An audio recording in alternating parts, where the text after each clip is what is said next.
Hello everyone, you are on the Player Review Team channel. Today we are talking about the basic cards of Lucio and Bale, which were leaked long before their SBC release. Do you really need anyone ahead of the upcoming Team of the Year event? A rhetorical question. But things are not that simple. Let's start with Lucio, who at the time of recording was priced at around 400,000 on the market. The Brazilian has a medium body type, stands at 188 centimeters, and comes with 3+3 stars. Shadow is the only correct chemistry style here, considering the stats and his lengthy acceleration type. There are some questions regarding his playstyles, but it is not as bad as it might seem at first glance. What really stands out is the lack of the defender role, which we will discuss now. Guys, Weekend League already starts, which means it is time to grab the best rewards. If you thought about boosting your account and at the same time having the chance to watch the stream, write to us. Contact is in the video description. So, when used in the defender role, Lucio occasionally failed. Look at the situation. He steps out toward the attacker and leaves space behind him, as if he is playing a different role. This time the opponent forgave him, but the trend is worrying. Moving on. Because of the absence of anticipate and surprisingly slide tackle, issues also appear, especially if you take risks with tackles inside the box. In the next episode, Lucio crashes into the opponent while jockeying but fails to win the ball. If the card had anticipate, it would almost certainly result in an automatic tackle. He also lacks intercept. However, where Lucio truly shines is physicality. He consistently blocks runs and is very difficult to push off the ball. Speed was also impressive. A strong burst, high sprint speed over distance, and the extremely useful bruiser. This playstyle is exactly what provides his defensive reliability.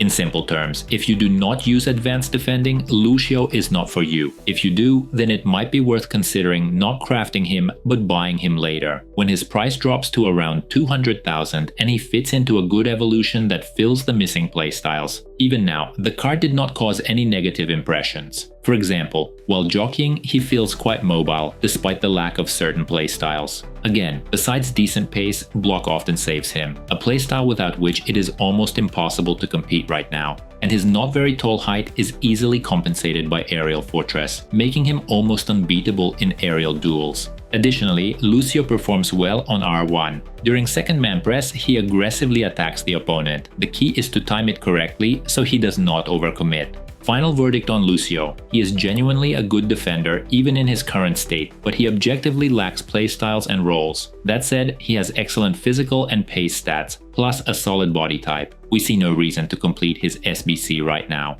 Just wait for a good evolution and buy him off the market. By then, he will likely cost half the price. Now let's move on to the Bale SBC, and here things get much more interesting. Gareth has a lean body type, stands at 186 centimeters, and has 4+3 stars. For chemistry style, we recommend Finisher as the most suitable option. His playstyles include Finesse Shot, Low Driven Shot, Pace-related playstyles, and Enforcer. It is obvious that roles like right winger or left winger are missing. Still, at least we get 1+ on Advanced Forward. When we think of Bale, the first thing that comes to mind is insane speed. In FC26, it feels almost identical to real life. This comes from a great body type, strong pace stats, and of course Gold Rapid. Here is a great example where Bale simply flies in a straight line and no one can catch him. And yes, we mainly used him as a striker. After various versions of Pina, this feels like a breath of fresh air. He runs past literally everyone. On top of that, it is extremely hard to push him off the ball from behind. Sure, he lacks strong R1 control, and the left stick can feel a bit awkward at full speed, but Bale is definitely not heavy. A lean body type always handles better on the left stick and during short L1 movements. Just look at this move past the defender and the deadly low-driven shot into the far corner.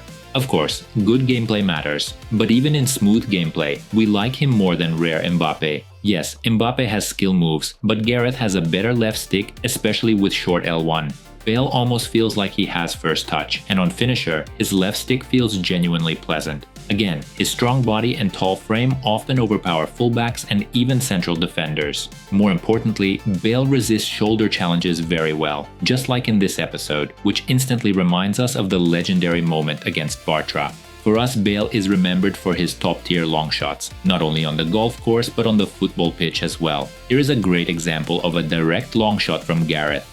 Of course, his main weapons are low driven shot and finesse shot, and finesse is more important as it allows scoring from outside the box. What we noticed immediately is how strong Bale's finesse shot is. It genuinely feels close to a gold playstyle. Low driven shot is also very effective, but shooting with the weak foot at 3 stars is risky, especially when shooting from an angle rather than straight at the goalkeeper. The same applies to weak foot passing, especially incisive pass attempts and first-time passes. He clearly lacks passing playstyles. Simple passes or passes via player lock still work in a scripted way, but anything more complex is not reliable. This is his main downside as a striker. On the positive side, in this role, he often wins aerial duels. And do not forget about acrobatics. As for this SBC, it definitely looks like a blatant attempt to drain fodder before tots. And in essence, that is exactly what it is. But here is the scary part. We genuinely liked him. The reason is simple. He is very good on finisher. He has a solid left stick, insane speed, a strong body, and extremely powerful shots with his left foot, especially finesse shots. At the same time, his 88 rating allows him to be upgraded in the near future. That is why rushing the SBC is not recommended. It is better to wait for evolutions and then decide. Still, the card is genuinely cool, despite obvious downsides in playstyles, stars, and positions. Again, all of this can be fixed with future evolutions, which should not take forever. If the video was useful or at least interesting, do not forget to subscribe and leave a like. Also share it with your friends, we would really appreciate it. If you have any questions, leave them in the comments and we will try to respond quickly. Thank you for watching until the end and see you in the next videos.